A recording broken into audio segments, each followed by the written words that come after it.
Last weekend, Patrick Hoban, a well-known Yu-Gi-Oh player, came under fire from all sides of the Yu-Gi-Oh community for intentionally deceiving his opponent. What happened was this. Hoban's opponent, whose name I don't actually know, so I'll simply refer to him as Karate Jack from now on, proposed a deal to Hoban between rounds in their match. The deal was simple. Both players would remove the copies of Dojin Releaser of Rituals from their main decks. While Hoban agreed to this deal, Hoban removed his copy from the main deck only to add a different copy from his side deck back into his main deck, effectively invalidating the spirit of the agreement while technically abiding by the letter of the agreement. This was done intentionally in an attempt to gain an advantage over his opponent. You've heard this all before, I'm sure. So why am I making a video about it 4 days after it happened? Well, that's simple. I want to use this event as a backdrop to talk about respect and toxicity of fan bases in competitive games, not just Yu-Gi-Oh!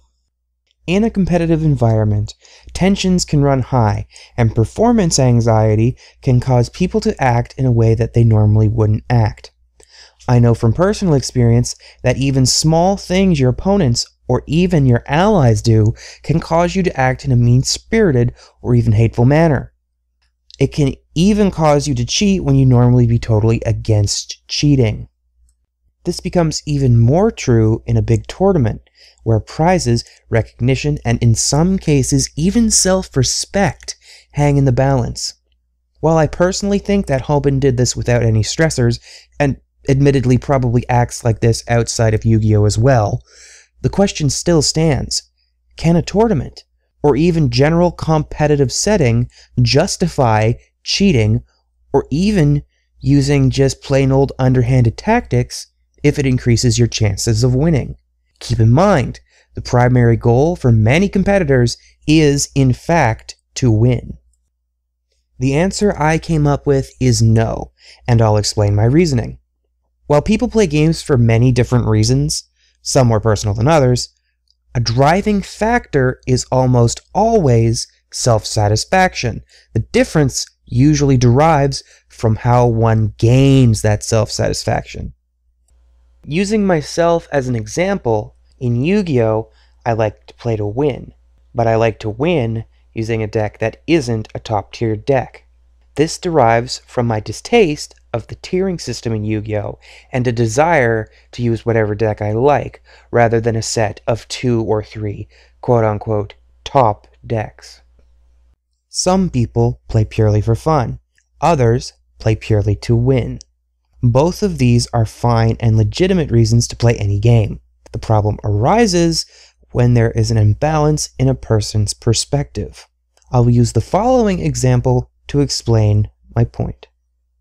If a player who only gets satisfaction by winning ignores the needs of another player to further their goals, they're actively causing harm to another living person in order to fulfill their own selfish desires.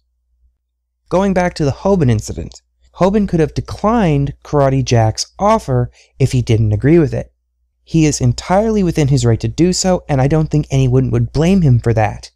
What he did, however, was use his opponent's desire for an interesting game, one that can't be fulfilled with the soft lock that Dojin Releaser of Rituals creates, and manipulated that desire for his own personal, selfish reasons. This action shows that Hoban not only didn't respect his opponent by attempting to trick him, but doesn't respect the game as a whole by trying to use trickery rather than skill or strategy to overcome his opponent. Now, some people try to make the argument that this is a form of strategy. However, I don't see this as being any different than trying to trick your opponent into getting disqualified for bribing them.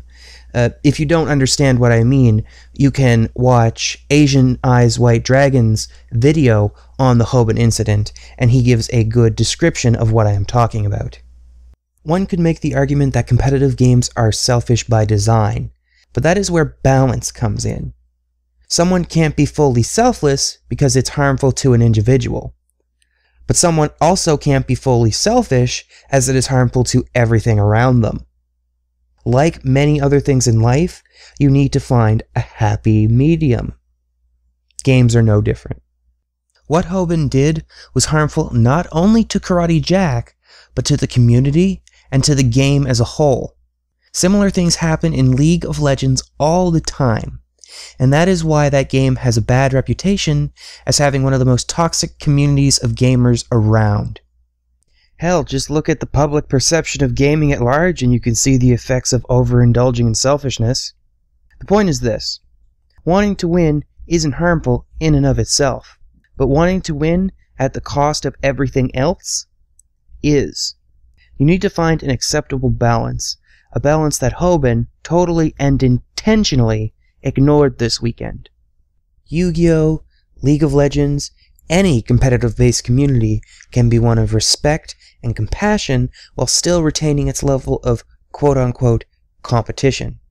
It's all about finding an acceptable balance, both personally and as a community.